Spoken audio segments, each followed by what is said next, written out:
Fast? Bowling with the Fast? Yes,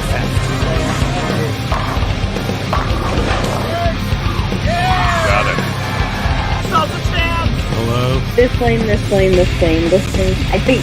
I would like to challenge Matt Bozak. Scotty Bull. Jason Belmasi.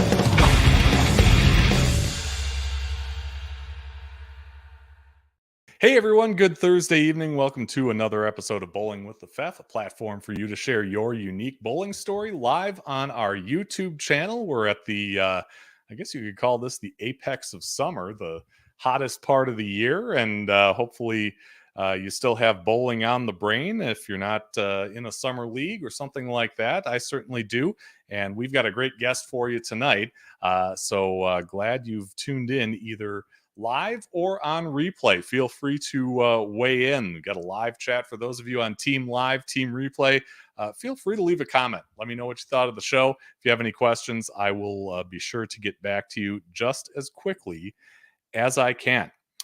Well, Trey Henriksmeyer is a teenager from my area here, from Eau Claire, Wisconsin, who is now the leader in the Open Classic division of the PBA, the Professional Bowlers Association League Bowling Certification National Championship. The 17-year-old, as I said, from Eau Claire, Wisconsin, fired a 15-28 for 6 games at Bolero Wauwatosa on Saturday. Just an amazing run for Mr. Henriksmeyer. The last of those 6 was a perfect 300 games. I was, again, pretty calm. I was more happy about the 10th one to get the lead than I cared about the 12th one. I'm not like one to get too excited about honor scores and stuff like that. So it's like, it's cool, but I wouldn't like over celebrate about it. So I was just pretty relaxed and I was pretty calm after I got the 10th one. Just happy I got the lead. And then the 12th one was just a bonus. Man, what a run by Trey. One more weekend of competition there coming up this weekend at Bolero Wauwatosa in the PBA LBC National Championship. You can see the full interview with Trey on this channel. I uploaded it earlier this afternoon.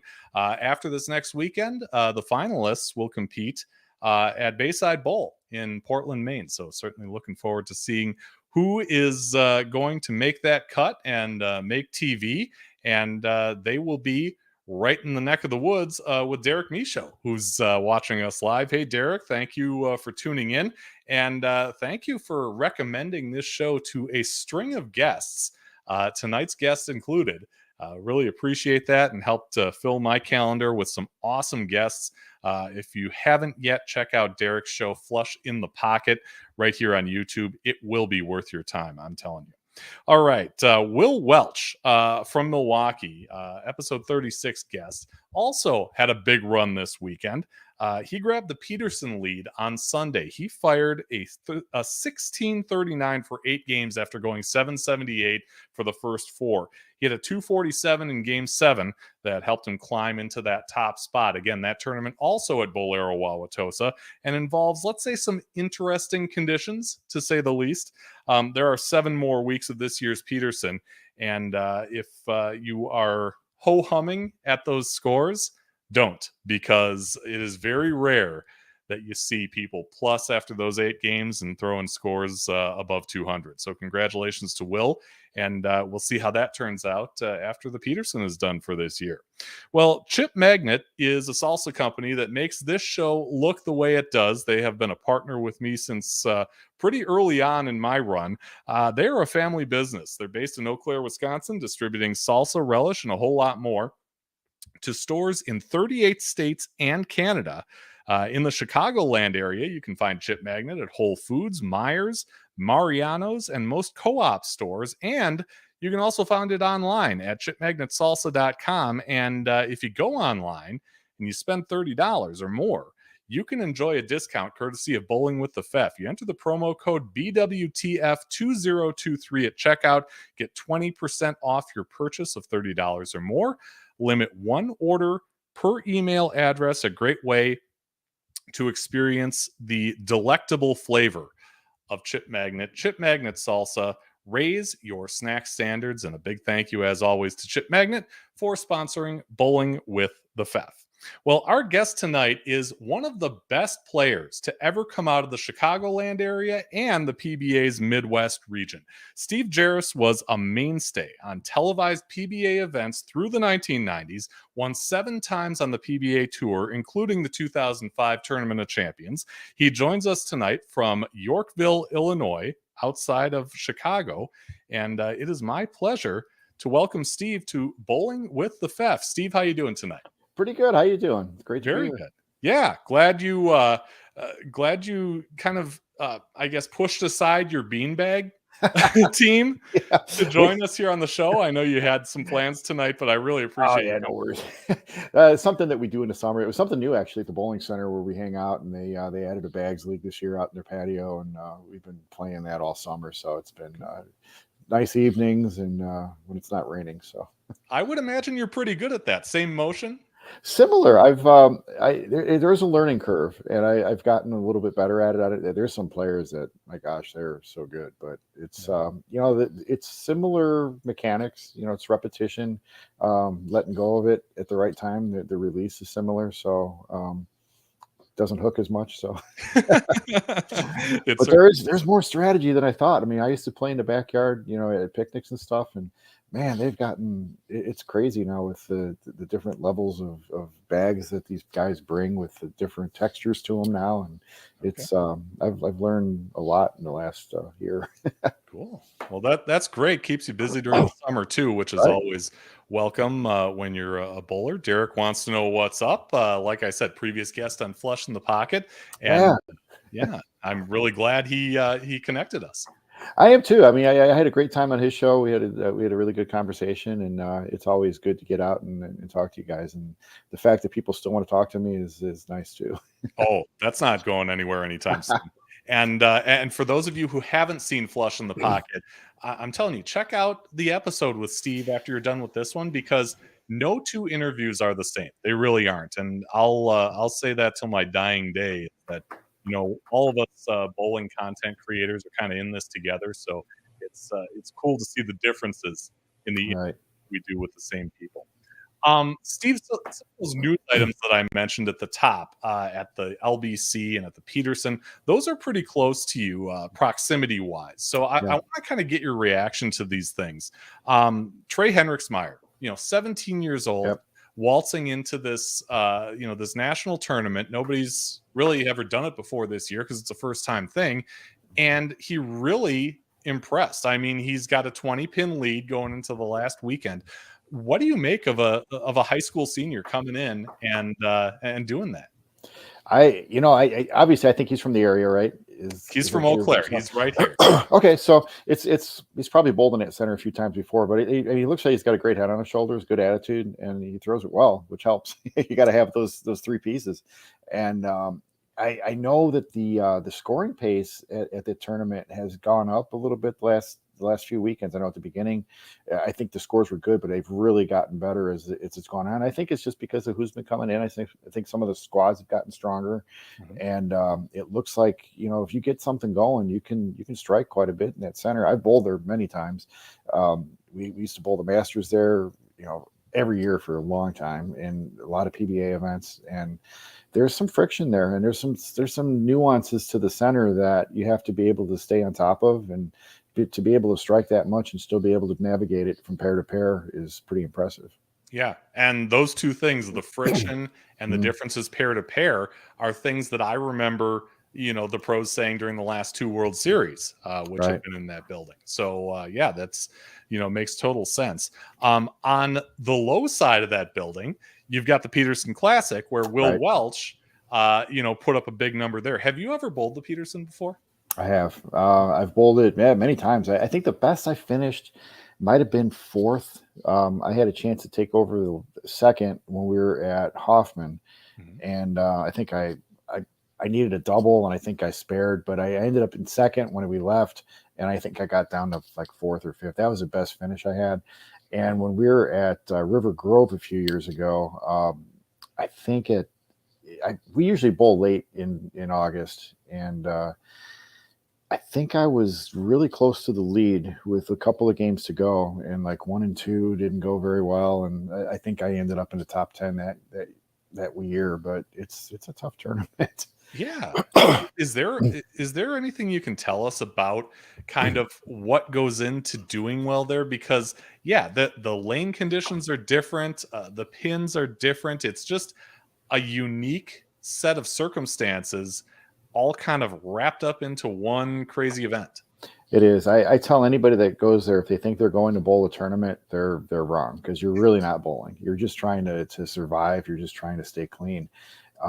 Your spare game's got to be right on point, because it's impossible to bowl a clean game. You can do it, but it's very hard to do, and you're shooting a lot of weird clusters and a lot of unusual spares that you don't normally see. So being able to have a good mental game, to be able to not get frustrated at it, because you can hit the pocket and leave a 6-count split, that you wouldn't even expect. I mean, you've got odd pins in there. Some are heavy, some are light. It's random. The racks are terrible. It's really a cool event though, because it tests your patience and just how well you can repeat shots and stay clean, and just try to manage pairs. There's usually a lot of friction. And then there's pairs that it's oil to the head pin, and you really can't get a good feel. It's hard to get into a rhythm. I think a few years that I bowled there, I just got into a rut where I was just trying to throw it as hard as I could at the head pin, and it never works out that way for me. There was a couple of years that I bowled that either the squad leader or the winner had come off of the squad we were on, and watching them bowl, it didn't look like they were bowling any different than they do at home. Their rhythm was the same. It looked like they were just bowling normal Tuesday night league. Obviously they weren't, but they were just kind of using that same rhythm. And you got to get the Brooklyns, you got to carry the lucky hits. It's just part of the game. That's the way the Peterson is. I don't think anybody's embarrassed about throwing Brooklyns there, because half the time I'm aiming at that pocket because the rack's weird. Sure. So the last few years I tried to really try to keep a tempo similar to what my normal pace is, and just not try to overpower the lane. And it seemed to help me stay pretty consistent. Except for the last couple of years we bowled there, I think I was always near the top 50, and I was happy with that. Yeah, no doubt. Oh, that's great, and cool that a tournament like that is in the Midwest here. To give those of us in flyover country a chance to, for sure. And I was glad to see. I was happy to see Will take the lead. I mean, I hope I can beat him when I bowl there in a couple of weeks, but if not, but Will and I had bowled a doubles tournament at Bolero several years, and we had won it on the other side, and they had since moved that tournament to I forgot where it was. It was one of the other centers in town. Did it look like that? Yep, exactly. So that was he was my doubles partner for a few years, and we had a good run at it. Yeah. So I enjoyed bowling with him. Yeah, he had a good story about that I'll get to as we kind of make our way through here. Ben, wait a minute. Let me catch up here. So Derek says no practice or re-racks at the Peterson. Yeah, we start right from frame one. So, all right. I guess some guys could maybe get a pair and bowl a little bit on the side to warm up, but yeah, your first shot counts. And okay. They still do the same thing they used to do. I don't know how many people had bowled at the other place in Chicago when we were at Archer and 35th, I think. That place was insane, and they would take your bowling balls in a shopping cart, you disappear, and they'd come back up when you were ready to bowl. They still do that at the Peterson. They kind of keep some of the tradition involved. Yeah. So, but yeah, you're only allowed to take 2 bowling balls, and that's it. So no practice, first shot counts, and they usually give you a break. We used to get a break every 2 games, I think, and then they kind of ice you a little bit, and then you have to go back out there and start again. I think the squad organizers can kind of decide how many breaks they want to take. I think the last couple of years we bowled 4 games, took a break, and we bowled. So they kind of break it up. But they do. There were a lot of games that got played. If somebody was bowling good, all of a sudden their bowling ball would disappear for a little while, and they do everything they could to try to ice you a little bit. Yeah. So, a lot of distractions. Yeah. 10-pin life. Ben Glasscock from the Wausau area says Steve also bowled and I think won the Milwaukee doubles with Will Welch in the same building. Took all sorts of my money those days. So he must have been in the field there. He probably was. That was a fun tournament. We had it was a long day, and it was the format had changed several times over the years that we bowled it. I think the year that we had won it, we had gotten, after qualifying, they broke us into groups of 4 pods, and we had bowled a round robin event within our own pod, and then the top scorers from each pod got into a step ladder, and that's how we won that one. And I think it's changed a little bit the last few years as well, but it was a fun tournament. We had a good time. Yeah, I got to, we've brought this up twice now. I got to get into this because Will told me that in 2016, you guys led the field by a lot, thanks to you. The re-oil didn't do you guys any favors, and you were eliminated in the first round of match play. Yep. He said, however, as the top seeds, you did get the free entry into 2017, which you ended up winning, as you said. Right. He said that day you bowled for 10 hours and made $10 of profit. He said you bought a pretzel and a drink after qualifying. Not profitable. That's very true. That was interesting. I remember because we didn't have a whole lot of time, and we just kept bowling. I think we went right into match play, and I think I ran up to the snack bar and got something, and I'd asked. I think I got exactly that, a pretzel and a drink, and they charged me. I'm like, I only wanted one. That's what I got. So it was funny. Yeah, a lot of work for not a lot of money, but hey, that's the fun of it, right? Absolutely. Yeah. Let's kind of get into something that's coming up here this next week, and that is the PBA League Draft. This is something that has been, pretty, I guess, significant, important on the PBA Tour schedule in the last few years. Mhm. You get to find out who gets to stay on each of these teams and who gets drafted. It's a 2-round thing, 10 different teams, and it's coming up on Tuesday, 1 p.m. Wisconsin time on Bowl TV. Are any of these teams that you pull for, teams that you maybe have some guys that you hung out with that you have an affinity toward, and you end up pulling for one team or another? Not exactly. I mean, I know most of the guys, at least most of the older guys I know that are on the teams, and I do have some friends that have been bowling on it. There's a lot of younger players, and I've gotten to know some of them. I don't bowl as much on the regular tour as I used to. I bowled the Tournament of Champions earlier this year just to get out there. It was in Akron where we used to bowl, and I thought it was a pretty cool event to try to be. I was still eligible for it, which was nice.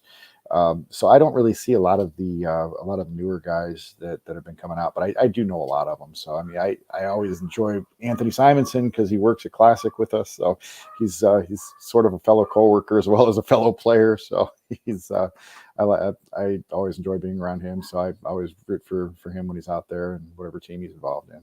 Yeah. I feel like, for me, I know there's really no connection between the Milwaukee team and Milwaukee per se, but I find myself kind of triggered by the fact that, okay, they represent Milwaukee, Right. so I'll pull for them. Do you think more needs to be done to establish that connection between the city that these teams represent and that area of the country? I think it would be cool if they could do that, because then you'd probably get a lot more hometown flavor of people pulling for you, and you'd probably get a bigger fan base for some of these players. But then you look at a lot of the pro sports right now. I mean, how many baseball players live in the town that they play for? They're kind of represent that team, and they represent the city while they're there, but they don't really have a lot of connections to it. Some of them do. I mean, there are a handful of them that do live in the area. So it's probably similar. It would probably be hard to keep it logistically, geographically, with all these players, to be close to the team that they're being drafted for. But I mean, it is a cool event, and it's a neat little dynamic to see how they bowl together in the team events and all the side events that they do. And Baker formats are a lot different than our normal everyday single games, so it's a lot more teamwork involved. Yeah, cool to see how some of those teams gel and how some, let's face it, don't in that event. So yeah, looking forward to seeing that. Let's kind of get into your story. You've been bowling for decades, and it all started, I'm assuming, there in the Chicago area. You used to be in Bolingbrook. How did you initially get into the sport of bowling? I kind of got into it a little bit later than maybe most people. I was about 10 years old when I first started bowling. And you hear people starting much younger than that, and even later than that, even. So I guess maybe I was average, but we didn't have a bowling center in Bolingbrook. The closest one to us was Lyle Lanes in Lyle, Illinois. It was just maybe 15 minutes north of where we lived. And my dad had taken me there on a Sunday just to bowl one day, just to open play and do something together. And I kind of got hooked on it. And I always enjoyed going back there. We tried to make it either a weekly or every other week type of a thing. And I sort of got hooked on the game, just being able to do something with him and being able to get out there and do something different than what I was doing at home. And they had eventually built the Fairlane Center, which was in Bolingbrook, which turned into an AMF center. And they actually had a Peterson there the last year that the place was open. When they opened that place, that was pretty much my hangout. I joined a league there right away. That was my first job when I turned 16. So it kind of turned into a house rat, sort of. And I was just always there. I was always practicing and always, trying to learn the game. My dad taught me a lot about it, and he took me as far as he could. And as I got better in my high school years, I surpassed him at average. And, then I started just trying to bowl as many tournaments as I could. And that was kind of what I wanted to do from that point. I think we had a PBA regional that was hosted at Bolingbrook. It was probably in the early 80s, maybe mid 80s. And I bowled with a couple of the guys that were bowling on tour in the Pro-Am, and I got to know them a little bit. And from that point, it's like, these guys are pretty cool. I think I can compete with them. I want to try it. And that was kind of where my goal went from there. Yeah. Derek said his room is ready for the PBA League. So PBA League bowlers, get ready, because you're going to get a full dose of Derek. He's going to be there. Tell me about kind of the beginnings. I mean, you talked about getting into a league. I'm assuming some kind of junior program. Mm-hmm. Yeah. What was that like for you, and maybe coaching that you had at that level? The coaching for me at that level actually was my parents, and they were the Fairlanes days. We had 3 sessions of junior leagues on Saturdays. It would be 9, noon, and 3.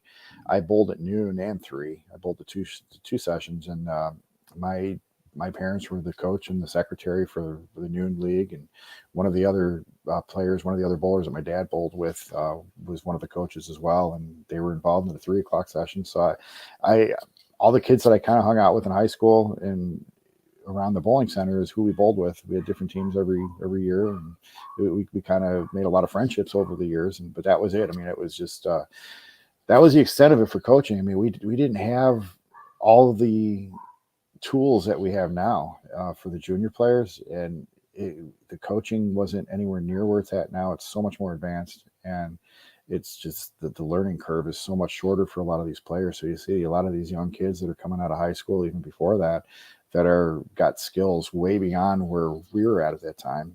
And it's cool to see. And I try to still help kids out when I can at this point too. So, yeah.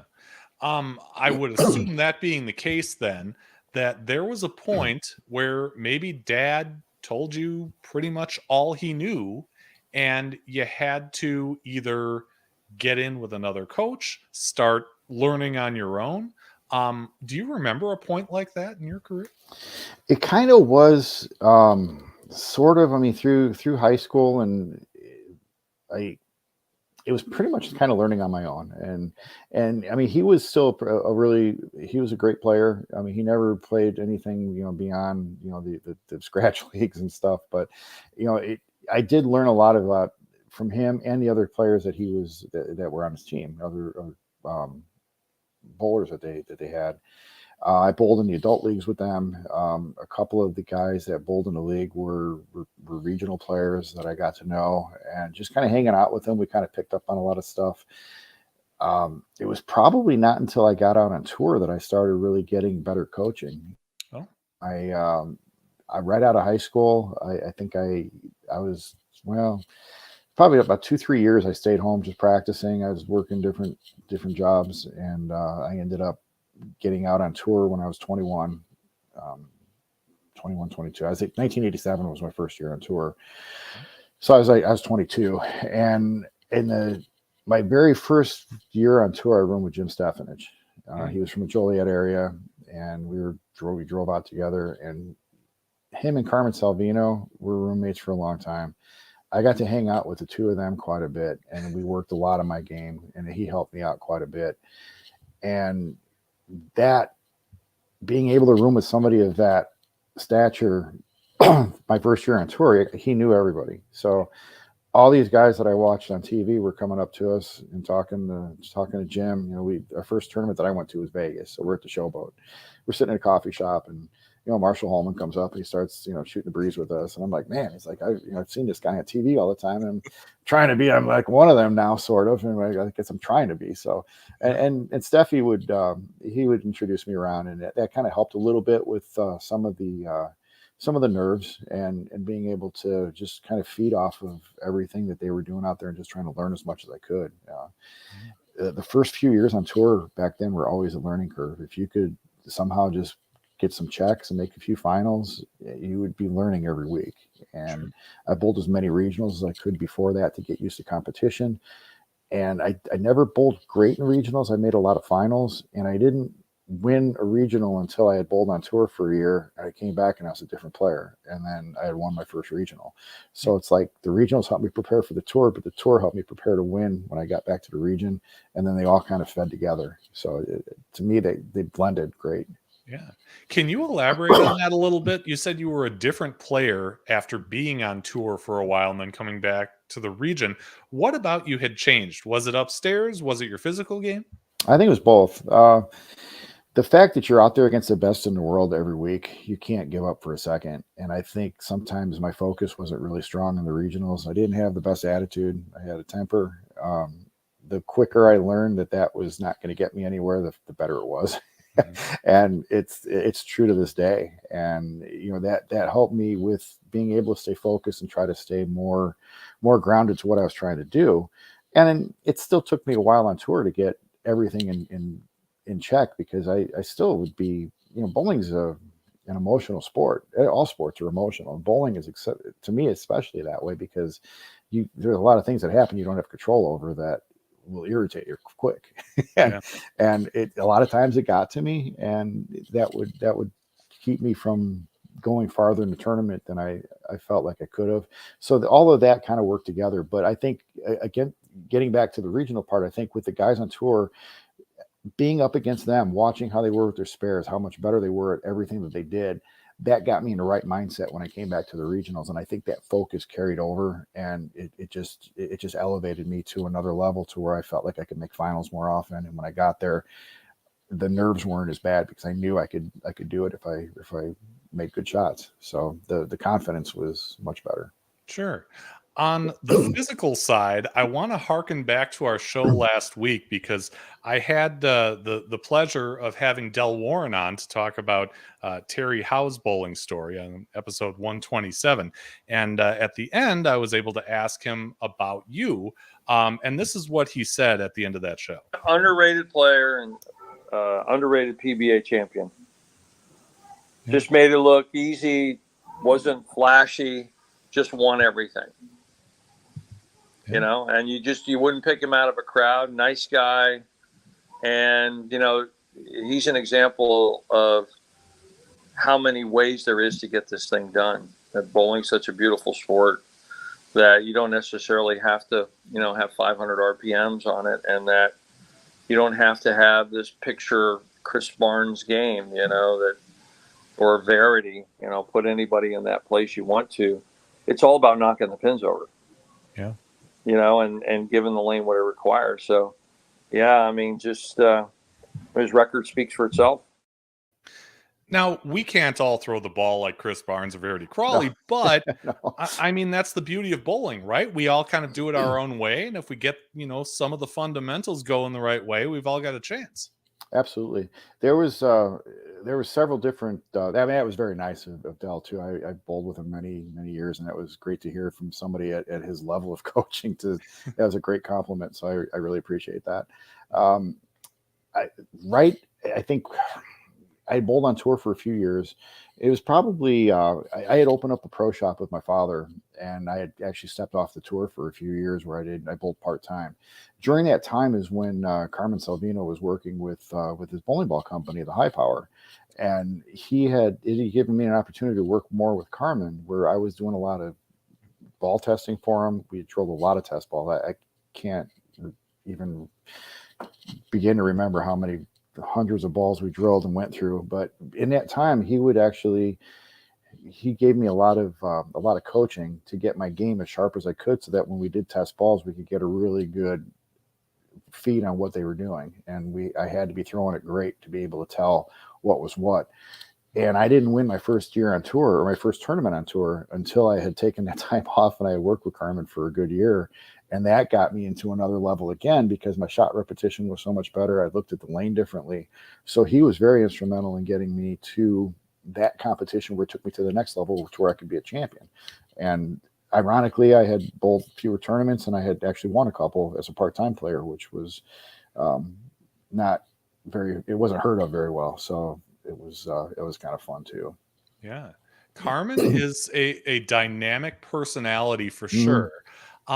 I want to know, what is he like when you do something well and you get to talk to him afterwards? He gets, he coaches you, you end up doing well, maybe cashing or winning a tournament, and then you talk to him about what you did. What was that like? He's very animated, as you can tell. He gets very excited, and when we did well, I mean, he lived it with me. And it was the same thing as if I had a rough week, or if I wasn't throwing it good, he didn't hold back. I mean, it would be, you're throwing it terrible. We got to get this fixed. We got to do this. I mean, even when I was bowling well, we could find stuff that could be improved. So he wasn't he wasn't terrible to me, but I mean, he was hard, as you should be. And because of that, I mean, we had a really good relationship and a good rapport, and it was a lot of fun to learn from him. And I'm grateful for everything that we had with that as well. Yeah, what an outstanding opportunity. Derek says bowling is stressful. Yeah, it is. It certainly can be. Yep. Unless you're carrying like Trey and and taking the lead in huge tournaments like that. Yeah. He's probably had some bad days too. Oh yeah. Yeah, we all have. Yeah. What about those milestones that you had mentioned, going from being a touring player to making money, to getting checks, to making cuts, to making, to getting championships. What were those milestones like for you along the way? Well, I mean, for me, it was a goal that we set every year. I mean, my first year on tour, we sold shares to friends of ours to be able to finance to get out there. And my goal was to, cash in enough to where we could have some sort of a return for them. And it would have been great to make more finals and make a show, but I wasn't expecting that right away. I knew there was going to be a learning curve, and I knew if I could stay with it long enough, we could navigate through it. So I think everybody that had bought shares when it came up for renewal, a lot of them renewed, and we went on in a second year. And I just kept setting goals. It's like, I just want to make more finals. I want to try to get more consistent caching. They had exemptions out there for the rabbit. We had to bowl the PTQ. We called it the rabbit squad every week, and that was every Monday. And my main goal was to get out of more tournaments than I didn't. And I wanted to bowl the main field as much as I could. And I missed my share of them, just like everybody else. I mean, I crossed the Parker Bone in a lot of rabbits. That same year he came out about the same time I did, and we would bowl together quite a bit. And he went on to be fantastic. And I was able to kind of follow along that line as well. So one of my goals after a few years was to be in the top 53 in points, so I didn't have to bowl the rabbit. And I think my third year on tour, I got to that. I think I was 53rd, and that was a complete different mindset going into the tournaments the next year, because now I got 2 more days off. I didn't have to worry about the stress of spending the money to get out there and maybe watching all week. So it was a lot different for me, and it gave me a little bit more confidence when I got back out there to bowl. And I think from that point, I don't think I was ever not exempt throughout my whole career, which was kind of special when I look back at it, because there's a lot of good players out there, and we've gone through a lot of different different versions of it with the exempt tour and what it is now. I mean, I wouldn't want to have to be bowling the PTQ now. It's even more stressful than I think. And it's not that ours wasn't, because we still would have 120, 130 guys bowling. We might only have 10 guys get out. And, but back then, if you cashed in a tournament, you were exempt the next week. If you got a check, you didn't have to bowl the next one. So sometimes you could get a little run going where you didn't have to bowl for a few weeks. I think the way it's structured right now, you can make the show and the next week you got to bowl the rabbit again, because they base it off a point list from the previous year. So it's a little different. Yeah.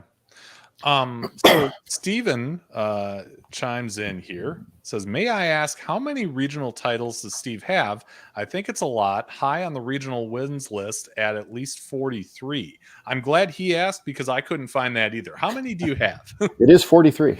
Actually, that's the exact number.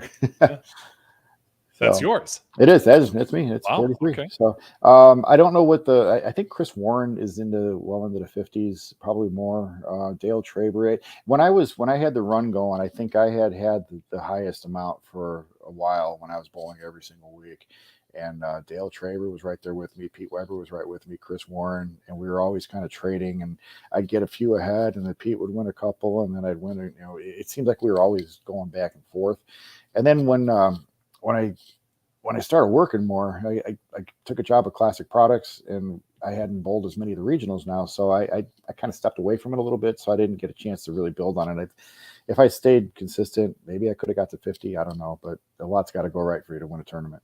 Yeah, I know the regime, the guys are different now in the regions, on the tour, all that stuff. But I mean, you bowled the Midwest region enough that I feel comfortable enough asking, is it the strongest region in the country, or is there a strongest region in the country? I'm not sure now. I mean, because I hadn't really looked at a lot of the tournaments. I know when in the heyday, I mean, in the 90s, early 2000s, we would fill tournaments every week with a waiting list. And I think the talent between us and the headquarters region, which is the central region now, I think we're very strong. Yeah. A lot of good bowlers in the South. So I don't really think anyone really stood out from the other, because a lot of guys would cross regions. I bowled a lot of headquarters with central region tournaments. Some of those were closer to me than the Midwest ones were, just because of proximity. I could go to Toledo and bowl a tournament that was 4 hours away, or I could go to Kansas City and bowl one that's 8 hours away. So a lot of times I would take the closer option, and So I think the competition is tough pretty much wherever you go. I don't really know that anyone was super strong over the other. I think there were times during the seasons that you saw talent shift a little bit, and you might see some stronger tournaments from Central, from Midwest, from Southern. I think some of the best tournaments we bowled were the tri-regions. When we bowled down in Memphis, we had the Southern region, the Southwest, and the Midwest were all together, and that was like bowling a tour stop. Sure. It was a lot of fun. So, but we did have a lot of strong players in the region that were bowling on out of the Midwest that were on tour. I mean, Pete Weber bowled almost every week.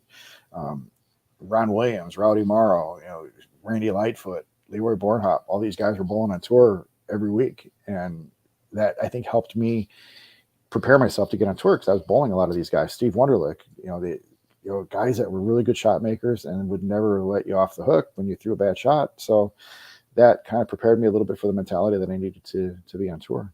Yeah. If for those of you who are watching, if you're enjoying this, the best thing you can do to support this channel is subscribe. I'm on a road to 2,000 subscribers. If I get there, you don't have to see that horrible face anymore. Just click in the corner. It doesn't cost you anything, and it supports me in what I do here in live streaming. I did talk with Jeff Riggles, and when I say talk, we traded messages. But I asked him about you, and he said that you are was a hugely underrated competitor in his mind. There's that word again, underrated. And I feel like that, comes a lot when people talk about you. Right. By that, he says he means that you were quietly intense and fierce when bowling in a way that fans wouldn't notice. He says, in his opinion, most greats hate to lose more than they love to win. And he always saw you that way. He's a nice guy off the lanes, but quiet killer when competing. Is that something that, you, I guess, feel or felt about yourself when you were in competition? I guess so. I mean, nobody likes to lose, and I mean, there were probably times that I took it better than others. And like I said, I went through my early years. I didn't have the best attitude, and I think that was just being young and kind of going through the process of getting more confident and being able to focus on what needed to be done to stay competitive. So I think all the guys out there are really fierce at it, and how you manage that and how you that to me that will affect how you perform. So I mean that was another great compliment. And you know, Jeff and Mark McDowell, another two that bowled on tour the time when I was coming out, that bowled all the regionals, and Mike Shady, and I mean then the list goes on to all these guys that were quality players in our region. Yeah. He goes on to say, and you were a great shot maker who not enough people noticed. He said low ball speed, few messengers, etc. Easy to overlook, except every time you looked up, there he was, especially if the lanes were tough. Were you kind of looking to be in the mix when the lanes were tough, or did you like it to be a score fest better? I always preferred it to be a little bit more of a grind out, just because I knew my spare game was good. And again, it's like like Jeff said, I didn't throw a lot of messengers. I didn't rely on those. I relied on trying to just keep it in the pocket and fill frames. And that's not to say that, you know, the tournaments that were high scoring, I wasn't able to compete. I just preferred that. I knew that if I got it off my hand clean and I made good shots, I was always going to be near the top, or at least in the hunt to make a cut, make a top five. When the scores are high, a lot of stuff can happen. And now you look at just the way the tour is, a lot of these guys, they just rely on all these scouts going across, and they carry a lot of these hits that I could never do. I mean, every flat 10 is a scout for a lot of these guys, just because their rev rate and their speed and the way they can generate these angles. And that wasn't something that we never really saw back then. And I throw a few scouts now and then, but not a lot. Yeah. Was the transition from urethane to reactive equipment easy for you, or did it take time? There was a little bit of a learning curve. I don't think it affected me quite as much as it did the high rev players, because they had so much tilt, they had so much angle that they were creating with the urethane as it was. Now this ball really magnified it. I think because I was a little bit more up the back, more of a stroker, kind of in between player, I think it definitely helped me once I learned how to kind of take my hand out of it a little bit more. I used to hit a lot harder when I first went out there than I even think about doing now. And even my last few years on tour, I had really backed off on what I did at the bottom of the swing and just kind of let the ball do it and just try to play the straighter angles. And that made me a lot more consistent. And that was another transition that I had gone through with coaching with John Jowdy. He was a Columbia rep for a long time. He worked with a lot of great players, and he had got me out of hitting up on it and being a little bit longer at the bottom of the swing. And he changed my whole follow through and everything, the way I hit the line. And all of a sudden, every lane looked the same to me. And I was able to play lanes without moving around much. And it was kind of cool for a while. That's what I had those big years. Right at the end of, it was 2002, 2003. I think I won. I made a lot more shows starting from like 99 on. And that just kind of got me into that mindset with my game that was so much simpler. The bowling balls were much stronger. I was able to take advantage of layouts and take advantage of the angles better. And it was a pretty good run. Yeah. I feel like I've talked to a few people on this show that have kind of mentioned, at least in passing, if not more, that there is truth to the fact that you kind of have to learn how to win. Was that the case for you? And if so, what did that feel like? I think I had to learn how to get to the show first. The winning kind of takes care of itself if you're making good shots. There's a lot that has to go right. I was fortunate enough that my first telecast on the national tour, I won. I was a top seed. I kind of ran away with it in match play. I had a really good look. It was in Edmond, Oklahoma, and I had I was able to get through the nerves and just make good shots. And that was another, I bowled 202 clean with a double, and I ended up winning the tournament. That was another kind of a grind out a little bit. It was a long format, it's 56 games. I got really loose in match play and got on a good run where I put up some big numbers. But once we got to the show, they were brutal. They were hard. There was a lot of good players on the show, and it was I was fortunate enough to get there. Now my second show was the show that I shot 120 on. So that was, I went from one extreme to the other, and I think I had to learn how to bowl in the TV environment, and the winning would kind of help. They kind of went hand in hand to me, because I had to look at the game differently, because it goes so much faster on a telecast than it does when you're bowling match play head to head. Even though it's the same amount of frames, it's the same amount of time. Before you know it, you're in the seventh frame, and you're either ahead or you're behind, or you're done. So it is a completely different environment. Yeah. The 129, I mean, would be tough to take for anybody, let alone, a PBA champion like yourself at that time. What did it take you to kind of get past it? Was it quick, or did it take some time? I mean, I got over it, fairly quick. I mean, obviously at the time it was pretty embarrassing. I mean, and the scores had been low that year. I mean, Bob Vesby earlier that year had 133. So he was the first one to come up to me after I shot 129, because he's like, it's off of me now. Yeah. But it was, it was just a weird day. That tournament in itself, the scores were low again. We were at the World Open in Chicago, and it's always a grind out. I mean, you're always fighting for every pin you can get there. It's by design. I mean, it's a long format. It's grueling international format, or international field.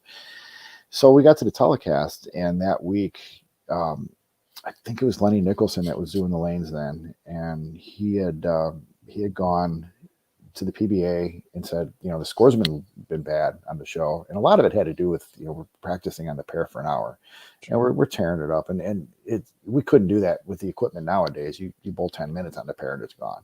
So now, I mean, we're all throwing urethane. There wasn't a lot of resin yet. There was a little. It was just starting to come out. I think it was 92, and so they kind of wanted to cross wipe the lanes a little bit, just kind of freshen them up a little bit right before we started. So after we had bowled for an hour, they had done that, and we only had about 5 or 6 minutes to bowl before we started, and our bowling balls were going everywhere. We had no idea where we were going, and I did not make very many good shots. So I think I lost to a 170 game, and it was one of the lowest scoring tournaments we had that year. And I think some of it just had to do because the pattern was tough, and it was just an odd circumstance. So it happens. But a few years later, I shot 300 on TV, and then I had the highest and the lowest, and that was kind of cool. Stephen F says, Choice Hotels for your first 2 victories. Yep. That was a sponsor, I'm guessing, 91 and 93.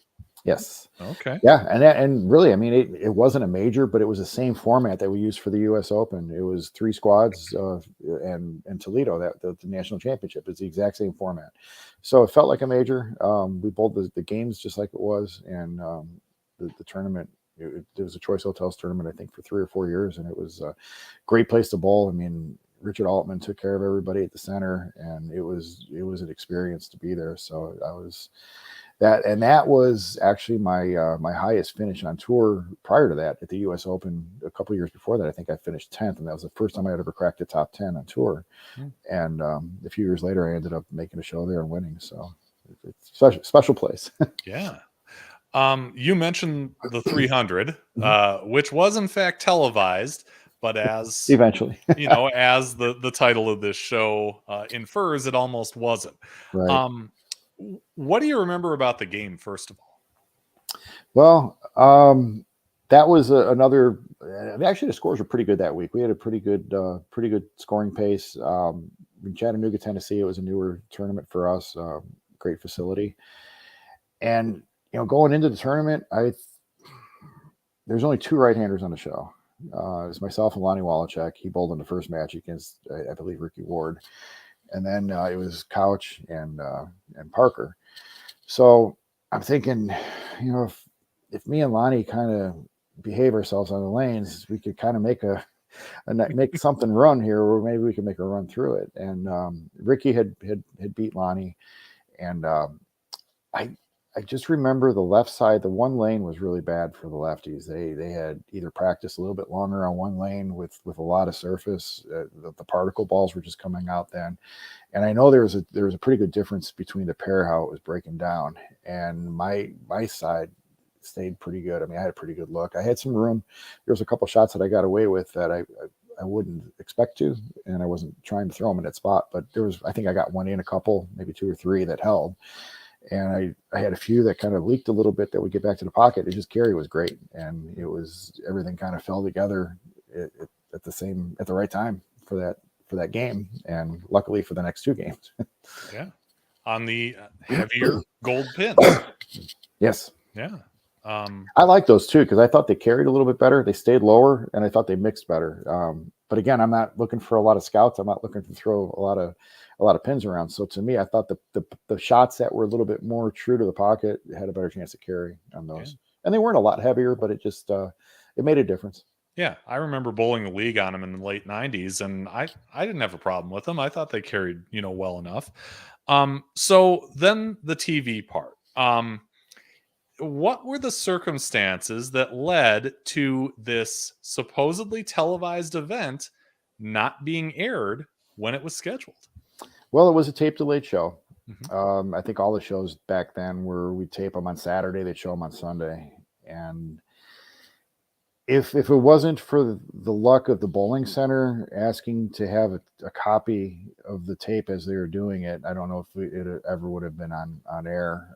What had happened when they broadcast the shows, they have a master copy of a tape that they run, and they run it through all the machines, and they've got time codes that they burn into the tape so that they can edit it, put the commercials in where they need to. So there's a master copy that's got the time code burned in. And they've got another copy that is what they use when they broadcast it. Mm-hmm. Well, something had happened with the cables where they got flipped, and the time code got burned into the master that they use for the editing.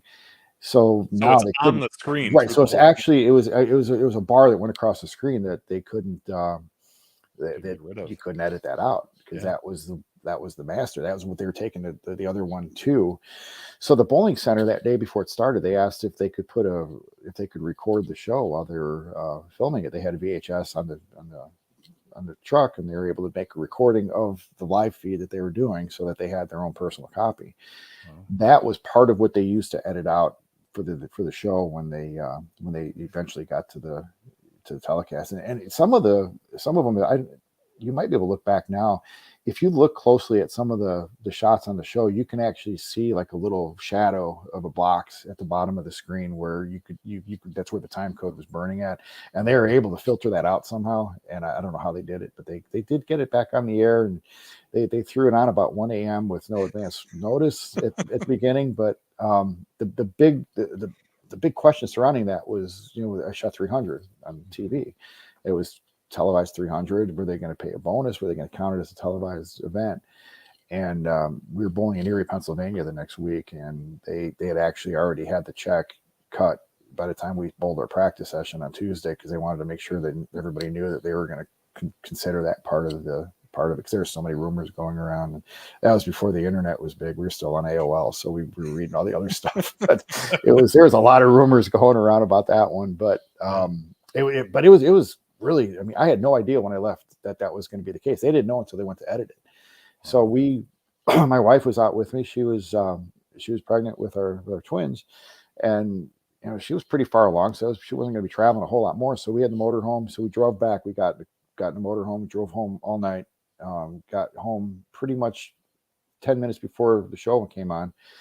I got all my family over in the house. We go in, we turn on ESPN, and they're showing car wrecks, and car racing stuff. So I'm like, what is going on? So I called Erie. I'm like, what's going on with the show? And that's when I found out that they had a problem with it. But at that time, I didn't know if they were going to air it. We weren't sure if they were going to be able to get it done. But they did get me the VHS copy when I was in Erie, and I was able to bring it home. We were able to watch the show unedited, which was kind of cool because it had all the background stuff going on. So sure, yeah. So we did get to see it, and then fortunately, it became a ESPN Classic thing. Yeah, and now everybody can see it thanks to the magic of YouTube. But yes. But wow, what I can't imagine anybody else who's shot a televised 300 has that kind of story to tell. And that was the first week that they let us. Well, it wasn't the first week, but that was they were experimenting with letting the crowd kind of get crazy while we were on the approach, and there was a lot of cheering and yelling. Kind of like Portland, I guess. It's kind of what it feels like. I'm sure. Yeah. That's a fantastic atmosphere there. That would be fun to bowl in. But that was the closest thing that we had at the time, and they were yelling, and screaming, and I actually think that helped me focus better because, strangely enough, with all that noise going on, it was a lot easier to block it out than it would have been if it's dead quiet and you hear somebody shuffle or you hear them cough. So to me, I mean, we're bowling in noise all the time, and it really actually was kind of easier for me. Yeah.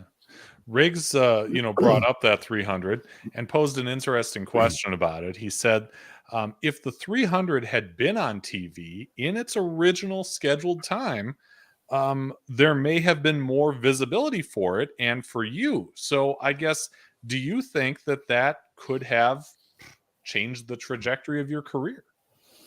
I don't know if it would have changed my career. It would have changed anything that I've done beyond that. I may have gotten more people that had followed me, and maybe it had been aware of me. I mean, I had been making a few shows fairly consistently, so I was starting to get a little bit more well known on the tour and in the bowling circle. So, I mean, maybe I would have gained a few more fans or a few more people that were aware of what was going on. In another sense, it kind of brought some more spotlight to it because of what happened, and people searched it out when they were able to find it, and a lot more people saw it because of that too. So it could kind of go both ways, I think. Yeah. You mentioned your wife, and normally I wouldn't ask this, but how'd you meet her? Because that has to do with bowling too. Yeah, we bowled together. So she actually was one of the customers in my pro shop, and we all of us kind of hung out. She was really good friends with my mom at the time, and we just all kind of got together and kind of bowled together. So I mean, I drilled some bowling balls for her. We got to know the family a little bit. Like I said, she got kind of really close with my mom. After we lost my dad, they kind of hung out quite a bit together, and they became really good friends. So it was more, I got to know her through them hanging out together, and we kind of built a relationship off of that. And then we bowled a lot of leagues together, and we, she hung out at the pro shop, and she would help out, and we'd do a lot of bowling and just hanging out. Kind of one thing went to the other. Yeah, that's really neat. So, I mentioned the 2005 Tournament of Champions was yours. Tell me about that event. What worked so right for you there? I think the circumstances around that tournament, it was that was in a time that we were still bowling the exam tour. We had to worry about points every week. We're worried about where the bubble is, where the cut line is. And I had actually had a really rough year. I had won a couple of tournaments prior to that. The next year I was really struggling. Part of it, they had changed the way they had done the lanes on tour. We went from Kegel being the full sponsor or the sole lane provider to Brunswick. So a different machine, different oil. And just the lane seemed to play different for me that year. And I just didn't quite match up and didn't make as many cuts. So I spent a good part of the season below the cut line, and it was looking like I wasn't going to be exempt anymore. And I had a pretty good run at the end. I made the match play in the World Championship in Taylor, Michigan. Actually, prior to that, we were in Grand Rapids. I made a telecast there. I lost to Tommy Jones. That was the one that Liz Johnson had made the show on. And that had given me enough points to get me back into contention for the top. I think it was 50 at the time. That number was always changing because of who had already won a tournament. They may have fallen below the point list. So I think I was right on that bubble, and I had made the finals in the World Championship, which was double points, and that got me into the bubble. That got me ahead of the cut line. And I think the last shot that Patrick Allen threw on the show when he beat Chris Lowshutter cemented my my exemption for the tour, because that put me right where if a non-exempt player won the tournament champions, I was still going to be exempt. So going into that tournament, I was like really relaxed. I had a big weight off my shoulder because I was worried about what was going to go on, if I was going to be able to bowl on tour, what was going to happen from that point. So now I went from potentially not being able to bowl to now I'm set for the next season. I could start over. So going into that tournament, I didn't really, not that I didn't care what happened, but I was really relaxed. So whatever happened. And we had we had a draw party at the beginning of the tournament. So the top 32 players would just draw their opponents. I drew Chris Barnes the first match, and I got through that one. I believe I bowled Ryan Shea for the next match. I got through him, and I had to bowl Mika to get to the telecast. And I think I finally struck out in the 10th. I lost one of the lanes. I think I doubled in the 10th to force Mika to get a double, and he didn't get it, and I made the telecast. So I mean, it was just one step, one plateau into the next. It's like I'd get through one hurdle, the next match I just kept. It just stayed loose the whole time, and it was a really long pattern, so they were pretty tight. I was playing really direct, and just pretty much where I was laying the ball down is where it was going to the pocket. So there wasn't a lot of head belly for me, and it worked out really good. I mean, I bowled great on the show, and I bowled a great match against Norm, and it went to the last shot thrown. And fortunately, I didn't 8-10 on the on the first shot in the 10th because I got it in a little bit, and I didn't think it was going to hook. Yeah, but wow, to get through, those names you mentioned in that point in time. Yeah. I mean, that's like prime Mika. That's prime. Oh, absolutely. And all the guys in that tournament were, they're all really good players, but they were all current recent champions because they did the previous 32 tournaments. Those were the people that were in that tournament. So you had to win to get in there. So I was in that tournament because I had won earlier in the season. So I was at that list, but every time you won, you get to the top of the list, and it would be, so you could be in for a couple of years if you had won. And so it was recent champions. It was people that had been bowling really good to get there. So it was a tough field. Yeah. I love that Steven is kind of like, it's like he's got an eye on my rundown here because he's asking all the stuff that I had coming up next. But he mentions a close one at the Masters Miller Park in 2007. You won 3 matches and then lost to Rash. I was going to bring that up because I'm a Milwaukee native. So, yeah. Those tournaments at Miller Park, that's, that's special stuff in my mind. And yeah, I can remember, watching that live. What was that like for you to compete in that unique setting? That was really cool. All my goals every year that I bowled was that if there was an arena show or if there was a special event, I wanted to try to be part of it at least once so I could experience it. So when Erie, Pennsylvania started doing the arena shows there, I wanted to make it to a telecast there to bowl in that environment. The Tournament of Champions was in a big arena, and the Miller Park was another event that looked so cool to be part of that I was really hoping to someday get to that point. And then, the 1 year at the Masters, I had a really good run. I stayed in the winners bracket long enough that I lost to Rash, the match that would have put me on the show for sure. I had to go back into the losers round, but I only had to win one match, and I got through that match and was able to make it to the telecast. So now we had just 4 players, and gosh, the scores were so high on the show. It was I'm not sure if that's the same pattern that we bowled on at the center, but they definitely played a little different. And I think I shot 815 for the 3 games, and I made a ball change in the middle of Rash's match and threw a 5-bagger at him that I thought I had a really good chance to win. And he got away with one shot that it was fortunate, and he made some really good shots at the end to put me away, and that was the difference. Yeah. Really cool to watch, for those of us at home for sure. Yeah, it was fun. I mean, we're practicing for the show, and they're mowing the grass in the outfield. It's like you're smelling fresh cut grass, and it's just it's a surreal experience, to walk around the baseball field. I mean, we kind of had not really run of the park, but I mean, they didn't want us walking on the grass. They were really adamant about that. But we could walk all the way around the warning track. We were in the dugouts. I mean, it was really cool. And that big tall ceiling with the dome, it gives you a different feel for when you're throwing a shot too, because your ball looks different in a big environment than it does when you're in the center. Yeah, I bet. A few years later, 2010 is your last full-time year on the tour. What told you that it was time to kind of scale back and go into another phase of your bowling life and your life? I think it was a combination of a couple of things. I mean, the money that was out on tour wasn't as good as it was in years prior. We were going through the issues with the economy at the time, so sponsors weren't as good as they were. We were kind of losing a few here and there, so it was getting harder to make a good living at it. But with the exempt tour still going on, I was still I was still comfortable enough that if I was going to stay competitive, I would be all right.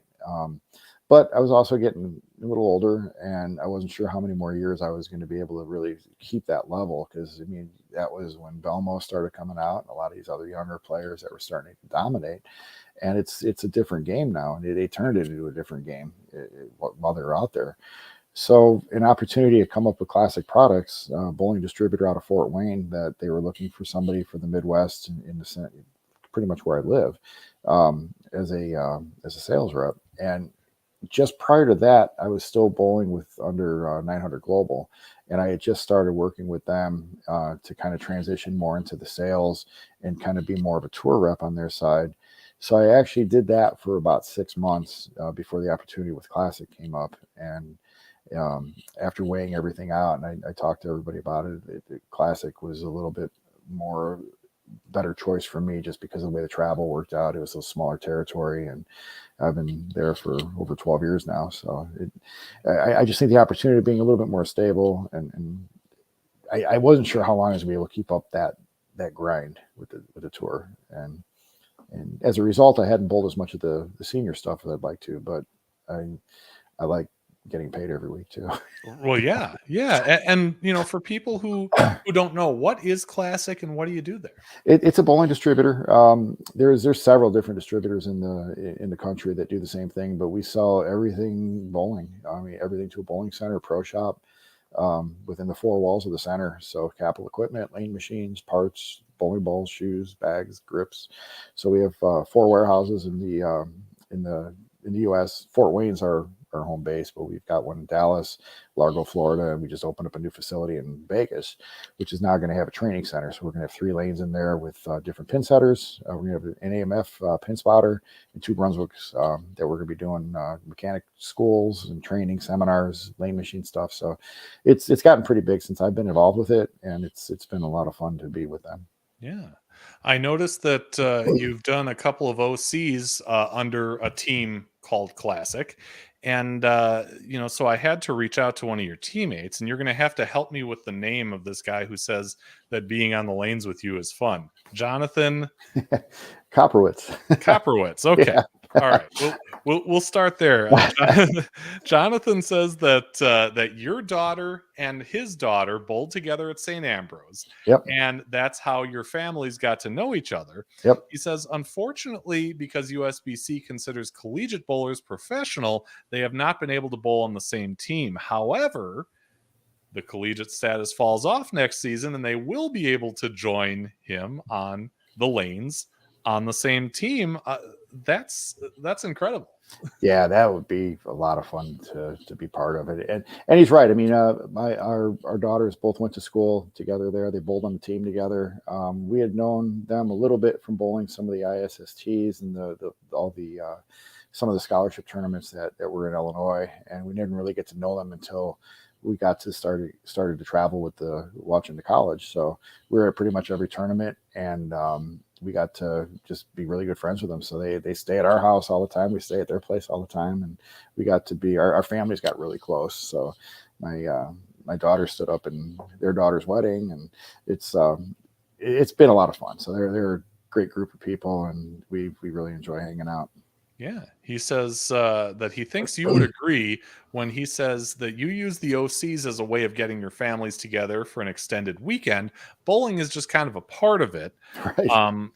I mean, that's when, that's the special part of this sport, right? When you can have these long-lasting relationships that are just kind of under the umbrella of bowling, but you really know what's important here, and it's not how many pins you knock down. Right. I mean, we obviously want to perform well, and it's a tough tournament, and the main thing is if we can perform as best as we can for that weekend, but still have a good time.